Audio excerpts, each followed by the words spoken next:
तो बच्चों अभी अपन लोग रासायनिक समीकरण पढ़ चुके हैं। रासायनिक समीकरण और रासायनिक समीकरण का लिखना, तो रासायनिक समीकरण कैसे लिखा जाता है। अब इसके आगे अपन को पढ़ना है बैलेंसिंग केमिकल इक्वेशन, यानी रासायनिक समीकरण का संतुलित करना।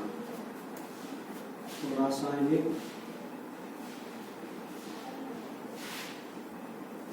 समीकरण का संतुलन करना,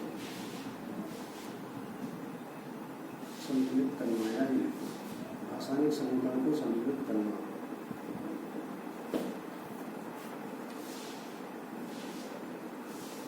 बैलेंसिंग केमिकल इक्वेशन।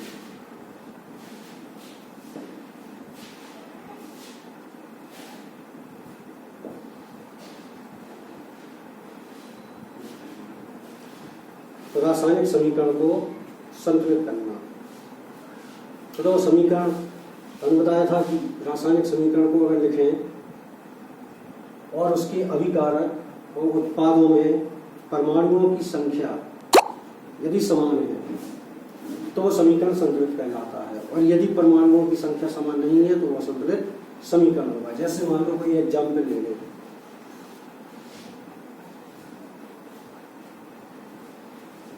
जिंक पर सल्फ्यूरिक अम्ल की क्रिया कराएं, जिंक पर सल्फ्यूरिक अम्ल की क्रिया कराएं तो बन जाता है जिंक सल्फेट प्लस H2,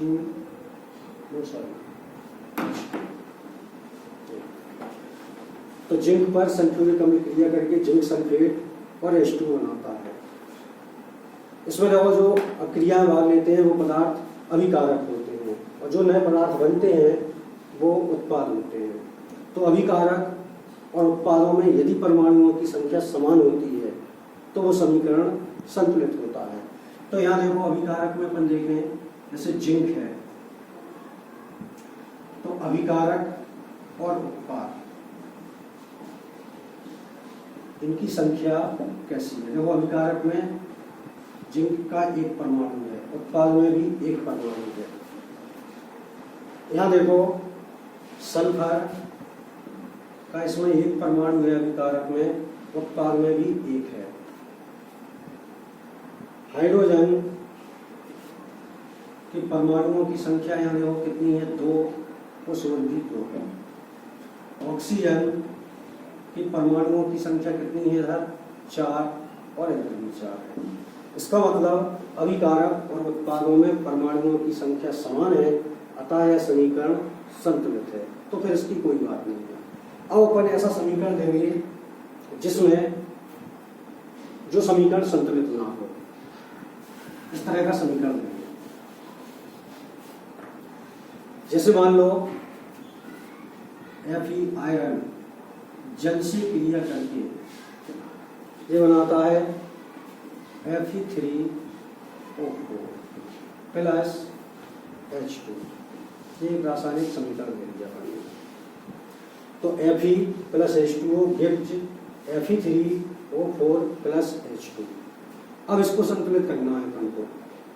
तो संतुलित करने के लिए क्या करें, तो संतुलित करने के लिए सबसे पहले एक स्थिति अपनाएं, स्टेप फर्स्ट, यानी पहला पद। इसमें क्या करें, प्रत्येक सूत्र के चारों ओर, जो रासायनिक सूत्र है उसके चारों ओर एक बॉक्स बना लें, और बॉक्स के अंदर कोई परिवर्तन नहीं करना है हमको।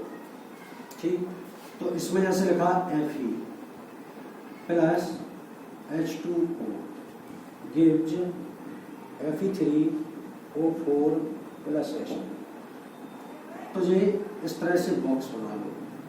एक स्टेप बाय मैं बता देता हूँ आप लोगों को, स्टेप बाय इसको संतुलित करते हुए बता देता हूँ।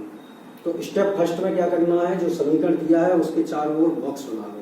बॉक्स के अंदर कोई परिवर्तन नहीं करना है, ध्यान रखो। अब इसमें क्या करेंगे, विभिन्न तत्वों के परमाणुओं की संख्या लिख लो। स्टेप 2 में, स्टेप 2 जो होगा उसमें विभिन्न, यानी इसको चाहो तो लिख सकते हो पद 1 पद 2 ऐसा लिखना हो। तो स्टेप 2 में क्या करेंगे, इसकी जो परमाणु है, विभिन्न तत्वों के परमाणुओं की संख्या लिख लो। जैसे मान लो तत्व अभिकारक LHS जो होता है वो अभिकारक होता है।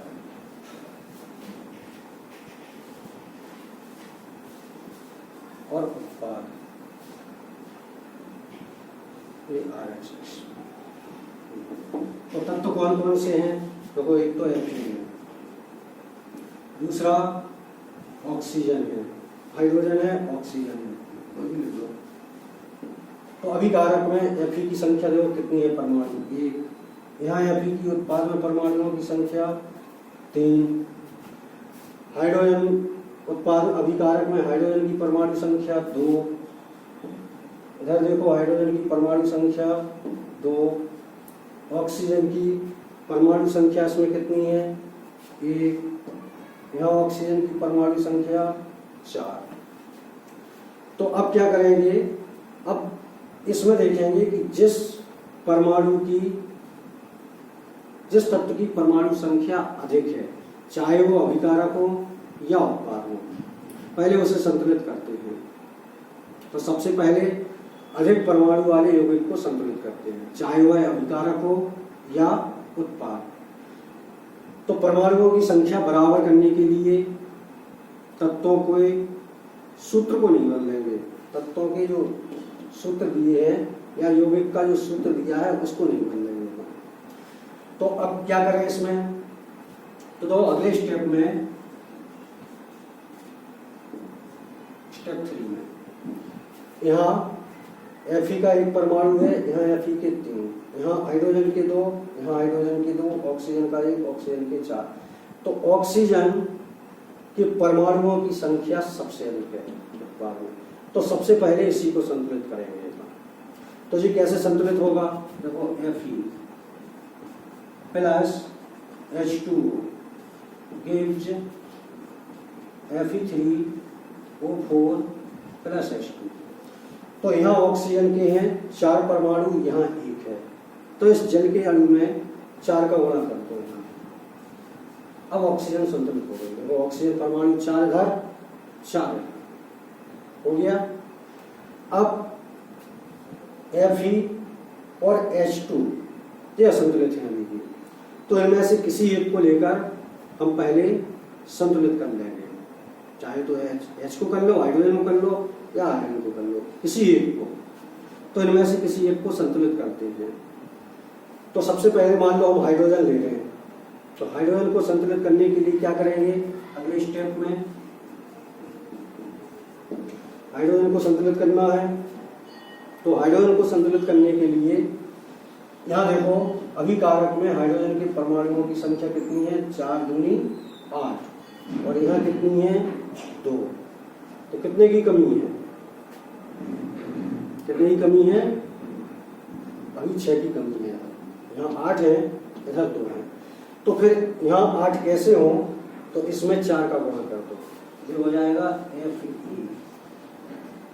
Plus 4H2O gives Fe3O4 plus 4H2।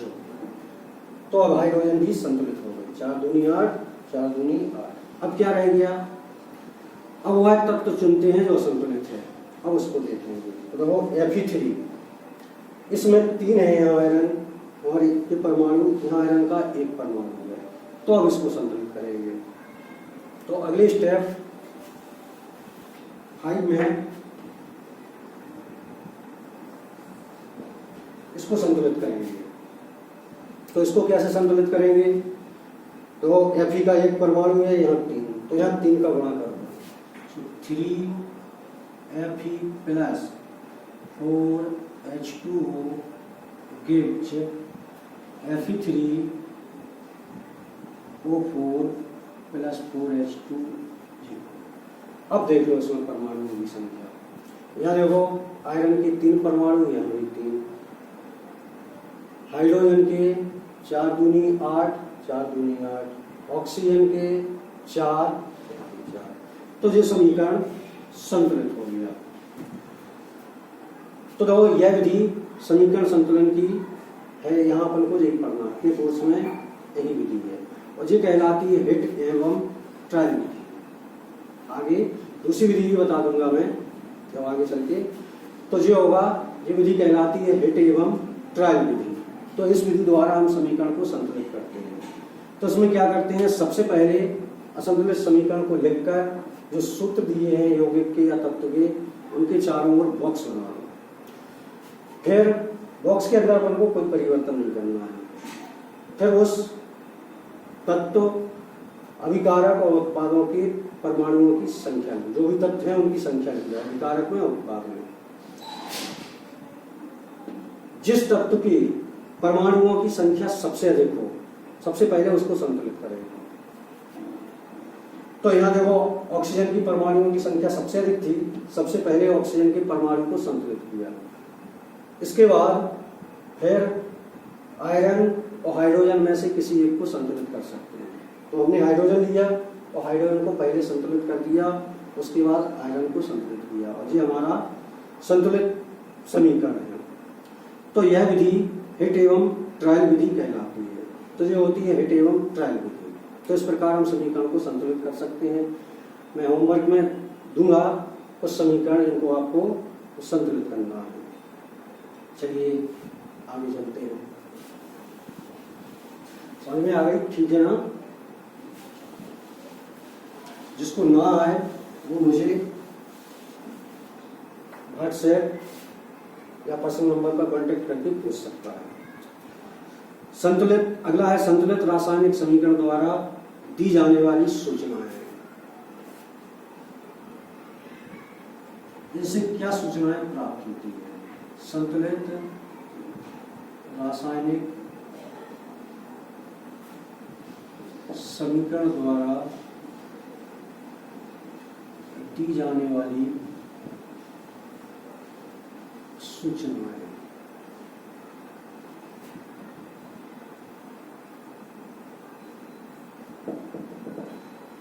तो इनसे क्या सूचना प्राप्त होगी अपन को संतुलित रासायनिक समीकरण से? तो क्या इंफॉर्मेशन कन्वेड होती है इनसे? जो बैलेंस इक्वेशन, बैलेंस्ड इक्वेशन होती है, उनसे कौन सी इंफॉर्मेशन कन्वेड होती है, कौन सी सूचनाएं अपन को प्राप्त होती है? तो रासायनिक समीकरण किसी रासायनिक अपक्रिया को प्रदर्शित करने की संक्षिप्त विधि है। ये तो पता ही है, मैं पहले भी बता चुका हूँ आप लोगों को कि जो रासायनिक समीकरण है वो किसी रासायनिक अपक्रिया को प्रदर्शित करने की संक्षिप्त विधि है। उनसे हमको निम्न सूचनाएं प्राप्त हो सकती हैं, कई प्रकार की सूचनाएं मिल सकती हैं। तो जो रासायनिक समीकरण होता है, संतुलित रासायनिक समीकरण हो, तो उससे कई सूचनाएं मिल सकती हैं। जैसे फर्स्ट, तो पहली सूचना इससे ये मिलेगी कि रासायनिक समीकरण रासायनिक अपक्रिया में भाग ले रहे अभिकारकों व उत्पादों के बारे में बताती है। तो जो रासायनिक समीकरण है वो रासायनिक अपक्रिया में भाग ले रहे अभिकारकों व उत्पादों के बारे में बताती है। सेकेंड कंडीशन, ठीक है ना? पहली तो स्पष्ट है। सेकेंड कंडीशन जो होगी, रासायनिक समीकरण रासायनिक अपक्रिया में भाग ले रहे सभी पदार्थों के सूत्रों के बारे में जानकारी देती है। तो जो रासायनिक समीकरण है वो रासायनिक अपक्रिया में भाग ले रहे सभी पदार्थों के सूत्रों के बारे में जानकारी देती है। तीसरी कंडीशन क्या होगी? तीसरी कंडीशन ये होगी, रासायनिक जो समीकरण होता है वो रासायनिक अपक्रिया में भाग ले रहे या रासायनिक अपक्रिया में प्रयुक्त अभिकारक तथा उत्पादों के द्रव्यमान की सूचना देती है। तो रासायनिक समीकरण में या रासायनिक अभिक्रिया में, जो कहे रासायनिक समीकरण रासायनिक अपक्रिया में प्रयुक्त अभिकारक तथा उत्पादों के द्रव्यमान की सूचना देती है। जो होगी तीसरी कंडीशन। चौथी कंडीशन, रासायनिक समीकरण रासायनिक अपक्रिया में भाग लेने वाले पदार्थों के ग्राम, परमाणुओं या ग्राम मोलों की संख्या के बारे में सूचना देती है। तो रासायनिक समीकरण रासायनिक अभिक्रिया में भाग लेने वाले पदार्थों के ग्राम परमाणुओं या ग्राम मोलों की संख्या के बारे में सूचना देती है।